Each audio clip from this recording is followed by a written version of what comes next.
பற்றாக்குறையை போக்க அமெரிக்காவில் மரபணு மாற்றிய காய்கறிகள், பழங்கள், பால் பொருட்களை மிகப்பெரிய அளவில் இந்தியாவில் சந்தைப்படுத்த நினைத்தது. இதை அனுமதித்தால் நம் உள்ளூர் விவசாயிகளும் கால்நடை வளர்ப்பவர்களும் கடுமையாக பாதிக்கப்படுவார்கள். எனவே இதற்கு இந்தியா ஒப்புக்கொள்ளவில்லை. அந்த ஆத்திரத்தில் தான் நமக்கு 25% பரஸ்பர வரியை ட்ரம்ப் விதித்தார். இம்மாதம் தொடக்கத்தில் வரி அமலுக்கு வந்தது.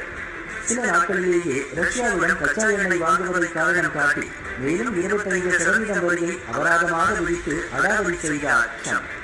வர்த்தக விவகாரத்தில் இந்தியா அடிபணியாத ஆத்திரத்தில் தான் ரஷ்யாவை காரணம் காட்டி இந்த அபராத வரியை அவர் போட்டார். இந்த வரியும் இப்போது அமலுக்கு வந்துவிட்டது. இந்தியாவுக்கு இது கடும் பாதிப்புதான் என்றாலும் தேச நலனுக்காக இதை தாங்கிக் கொள்வோம் என்று நம் பிரதமர் மோடி உறுதியாக சொல்லிவிட்டார். இந்த நிலையில்தான் அமெரிக்கா தனது உச்சகட்ட வண்ணத்தை குட்டி தீர்த்திருக்கிறது. உக்ரைன் போரை நடத்துவது மோடிதான் என்றும் இந்தியர்கள் திமிர் பிடித்தவர்கள் என்றும் சாடி